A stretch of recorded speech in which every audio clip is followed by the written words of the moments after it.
Hey, Dr. Jon Finn here. Welcome to the Habit Mechanic podcast. Right now, you can get my new best-selling book, Train Your Brain for the AI Revolution, at tougherminds.co.uk. The digital book, audiobook, and physical book are all available at a special price that you won't find anywhere else. Welcome to today's masterclass on how to manage stress. Really excited to get into this today. Joined by my friend and colleague Andrew Whitelam. So, Andrew, how are you doing? How are your stress levels today? Yeah, very good. Thanks, John. They're at a very acceptable and helpful level. So thanks for asking. Yeah, hope you're good too. Good to be with you again on this live session. Yeah, I know in the Habit Mechanic book, the chapter about stress management skills and working towards helpful thinking includes a fascinating sporting story about one of Britain's greatest Olympians. And I'd like to start by asking you to retell that and giving us the background to that. It's specifically, well, I think she's now called Dame Jessica Ennis-Hill, but she wasn't well known at one point in her career, was she? Yeah, so Jessica Ennis-Hill first came onto my radar when I was doing my PhD at Carnegie, which is one of the leading sports science faculties, certainly in Europe, arguably the world.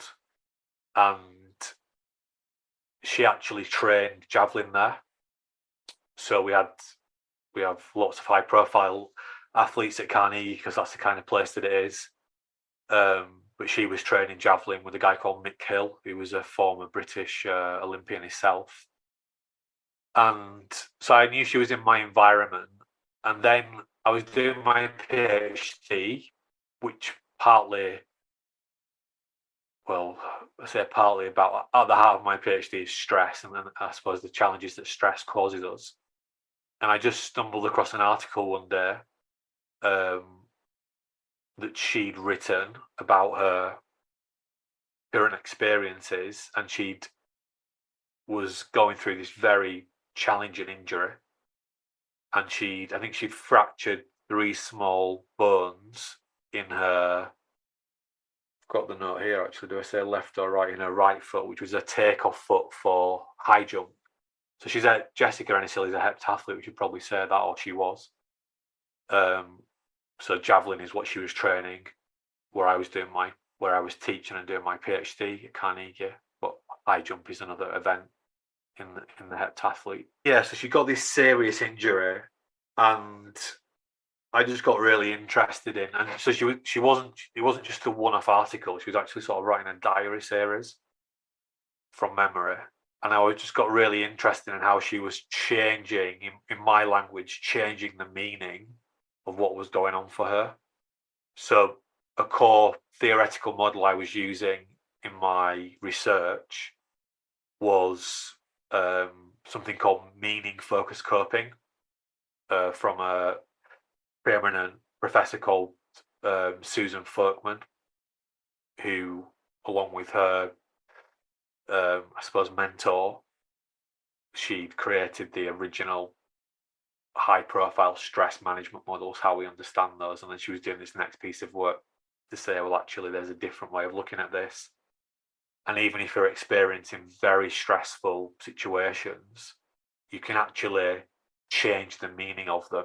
And by changing the meaning, you're better able to deal with the stress.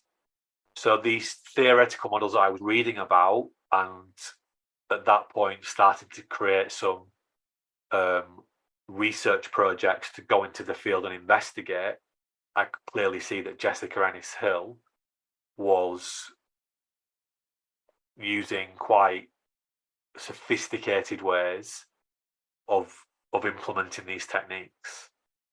Her, as a young athlete, a young elite athlete, she also was the kind of person that I was using as participants in my PhD.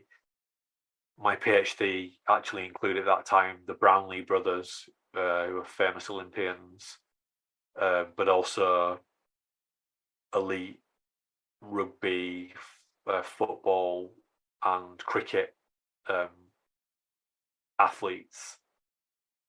So yeah, I just got really interested, and then also to couple with that, so there was this news articles that I was reading, and then because the London 2012 games was approaching, and she was someone that I suppose the British athletics thought had a chance of winning a medal in 2012, that she then featured in a big BBC documentary about the potential medal winners in 2012. And it gave this even more in-depth insight into her life and her actually what happened for her to get the injury, and then this sort of rehabilitation process. And anyone who's seen my live presentations in this space, you will see lots of video clips around that, and they're really interesting. So that's Jessica Ennis-Hill, and of course she went on. She recovered from that injury to go on to win her first World Championship gold medal in 2009. Then she won the gold at the 2012 London Olympics. She won another World Championship. Then she actually took a bit of time out. She had a baby, and then she nearly won. She got the silver in Rio. She would have been the first person ever to come back from having a baby to win a gold medal. So a very high caliber athlete, but no right genetically to win gold medal in that event, because she's quite a tiny person, but psychologically absolute world champion. Her ability to come back, and if we zoom out from the minutiae of managing stress, we might say very resilient, very mentally tough. But the minutiae of that, we know, is recognizing when we're thinking and doing things that are not helpful for us, and then being able to think and do something that is more helpful for us, and then being able to habitualize that. So that's Jessica Ennis-Hill. And I do in the Habit Mechanic book, I do dig into that story in more detail. Yeah, it's a great example of somebody overcoming stress and moving forward to achieve their goals, as you say, John, and inspirational too because of Jessica Ennis's profile. If I could just sort of take you back to the start, as it were, of the stress process. What is stress? Why does stress happen to us? What do we experience when we experience stress? Yeah, it's very simple. A stress happens when what we think should be happening doesn't happen, and it creates what we call a disconnection of meaning systems. So the simplest way to explain it is you lose a little bit of control. You think this is going to happen, and it doesn't happen, and you lose a little bit of control, and your brain panics. It goes into a fight-flight response. So we have an understanding of our world and what should be happening. We call that our global meaning system. And then we have actually the reality of what is actually happening. That's the situational meaning system. So an example of that is you might be on the tube, on the underground, and you expect people to respect your personal space, and someone gets a bit too close to you and it causes you a bit of a stress response. You open the door for someone and you expect them to say, "Thank you, that's very kind of you," but they just ignore you. You have a meeting, you expect the person to turn up on time, and they don't, and it causes a stress response. You get an email from your boss and it's a little bit short, and you don't expect your boss to be communicating with you like that. Your partner walks in at the end of the day and you expect them to say, "Hey, how are you doing? Do you have a good day?" And they ignore you and they're a bit grumpy. So it can be tiny little things, it can be much bigger things. So in the Jessica Ennis-Hill example, one of the reasons it was so stressful is because she was on this journey to go into the 2008 Olympic Games in Beijing, and then literally overnight it was over, and actually she was told that she might never compete again. So 1 minute she was odds-on favourite to get a medal at the Beijing Olympic Games. Literally the next day she was told, "You're not going to Beijing, and actually you might never compete again." Big disconnection. But the world that we live in, it's like we need an umbrella at the moment to shelter ourselves from all these, what we call stress responses, because we live in a world where the only constant is change. The change, we talked about the VUCA world a lot before the pandemic, the volatile, uncertain, complex, ambiguous world, which is really saying, look, the world we live in is changing very quickly, really driven by technology.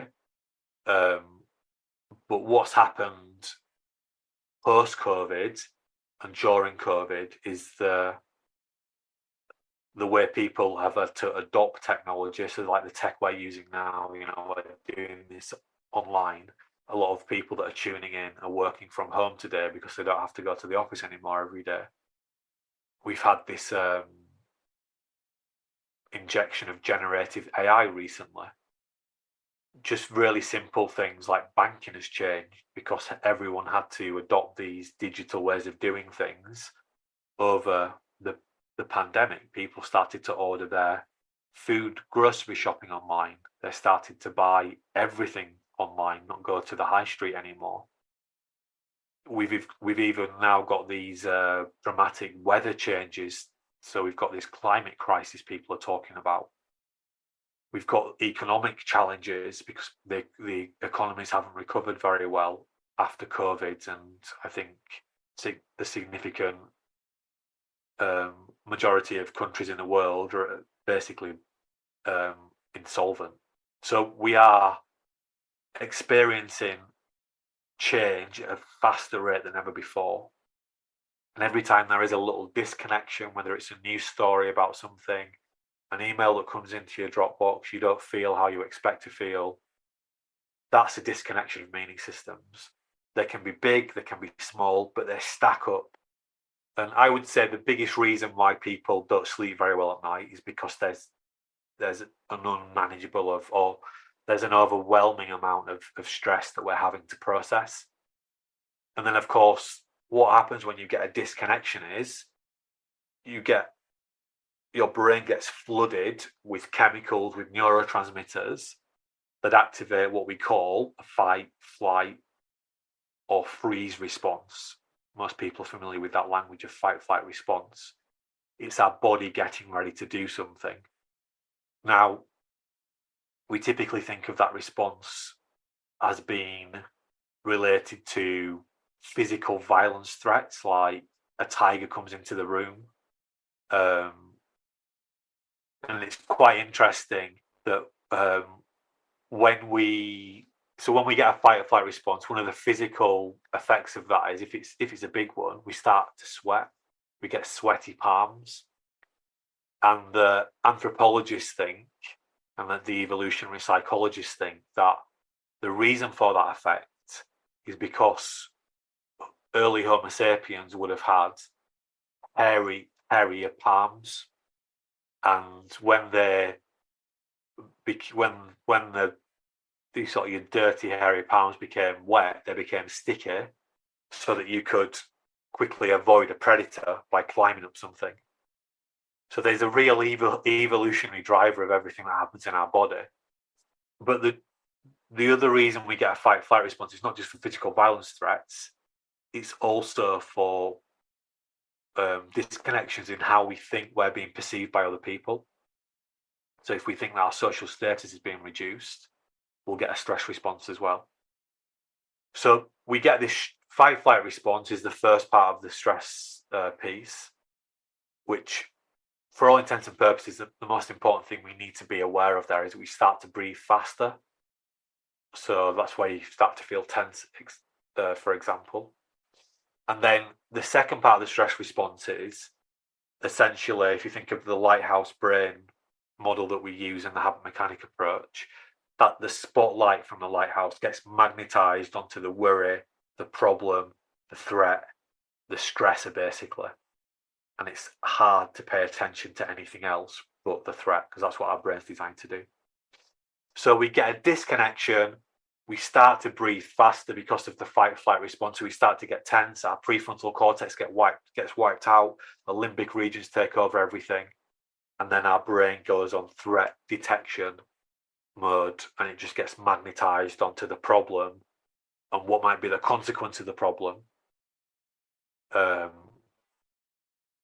that's why you hear people say, I can't think clearly, I couldn't think straight. That's because the part of our brain, our prefrontal cortex, where our willpower lives, that we used to think consciously, gets wiped out because our brain just goes into survival mode.